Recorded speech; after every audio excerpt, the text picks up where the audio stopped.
Sir, ഉപസംഹാരം.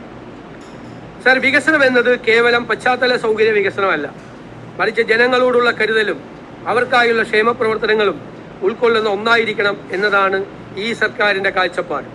പദ്ധതികളും പരിപാടികളും വേഗത്തിലാക്കിക്കൊണ്ട് വികസനത്തിന്റെ ഫലങ്ങൾ എല്ലാ കേരളീയരിലേക്കും എത്തിക്കാൻ സഹായകരമാകുന്ന ഡാറ്റ അധിഷ്ഠിതവും ജനതയെ ഹൃദയത്തോട് ചേർക്കുന്നതുമായ ഒരു ഭരണ സംവിധാനം കെട്ടിപ്പടുക്കുക എന്നതാണ് ഈ സർക്കാരിന്റെ ലക്ഷ്യം. പാർശ്വവൽക്കരിക്കപ്പെട്ടവർക്കും ദുർബലർക്കും കരുതലും സഹായവും ഉറപ്പാക്കുന്ന ചലനാത്മകവും ഊർജ്ജസ്വലവുമായ സാങ്കേതിക വിദ്യയോടൊപ്പം സാമൂഹ്യ നീതിയിലും അധിഷ്ഠിതമായൊരു സംവിധാനമായിരിക്കും അത്.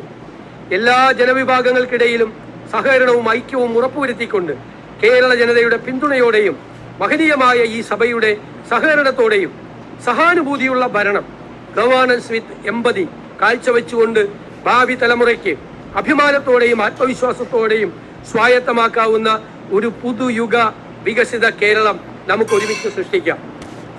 സർ, ട്രസ്റ്റ് വിത്ത് ഡെസ്റ്റിനി എന്ന വിധിയുമായുള്ള മുഖാമുഖം എന്ന വിശ്വവിഖ്യാതമായ പ്രസംഗത്തിൽ പണ്ഡിറ്റ് ജവഹർലാൽ നെഹ്റു ആധുനികവും സമഭാവന നിറഞ്ഞതും സമൃദ്ധിയുള്ളതുമായ ഒരു നാടിനെ സ്വപ്നം കണ്ടു. അദ്ദേഹത്തിന്റെ ഈ വാക്കുകൾ നമുക്ക് ഹൃദയത്തിൽ കുറിക്കാം. ഭാവി നമ്മളെ വിളിക്കുകയാണ്. ഏത് ദിശയിലേക്കാണ് നമ്മൾ പോകേണ്ടത്? എത്ര കഠിനമായ അധ്വാനമാണ് ചെയ്യേണ്ടത്? കൃഷിക്കാരും തൊഴിലാളികളുമായുള്ള സാധാരണ പൗരന്മാർക്ക് എല്ലാ അവസരങ്ങളും പൂർണ്ണ സ്വാതന്ത്ര്യവും ഉറപ്പാക്കണം. പട്ടിണിയെ, രോഗാവസ്ഥകളെ, വിദ്യാഭ്യാസത്തിന്റെ കുറവിനെ ശക്തമായി നേരിടണം. ജനാധിപത്യവും സമ്പദ് സമൃദ്ധിയും പുരോഗമനോന്മുഖവുമായ ഒരു നാടിനെ കെട്ടിപ്പടുക്കാനായി പ്രയത്നിക്കുക. എല്ലാവർക്കും നീതിയും ജീവിതത്തിന്റെ നിറവും പ്രദാനം ചെയ്യുന്ന സാമൂഹ്യ രാഷ്ട്രീയ സാമ്പത്തിക സംവിധാനം കെട്ടിപ്പടുക്കുകയാവണം നമ്മുടെ ആത്യന്തിക ലക്ഷ്യം. സർ, 2026-27 പുതുക്കിയ ബജറ്റ് എസ്റ്റിമേറ്റിന്റെ സംക്ഷിപ്ത രൂപം ഞാൻ അവതരിപ്പിക്കുകയാണ്. പുതുക്കിയ ബജറ്റ് എസ്റ്റിമേറ്റ്: റവന്യൂ വരവ് 1,69,646.37 കോടി. സർ, റവന്യൂ ചെലവ് 2,05,01.67 കോടി.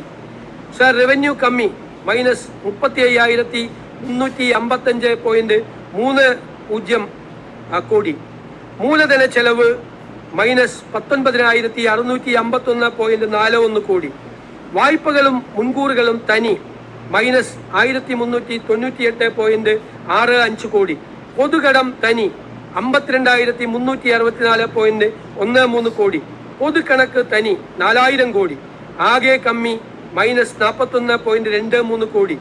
വർഷാരംഭ രൊക്കബാക്കി -382.45 കോടി.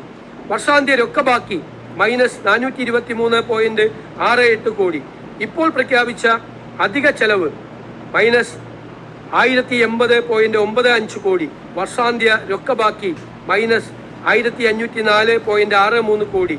സാർ, 2026-27 പുതുക്കിയ ബജറ്റ് സഭയുടെ അംഗീകാരത്തിനായി ഞാൻ സമർപ്പിക്കുന്നു. ജയ് ഹിന്ദ്. Thank you very much.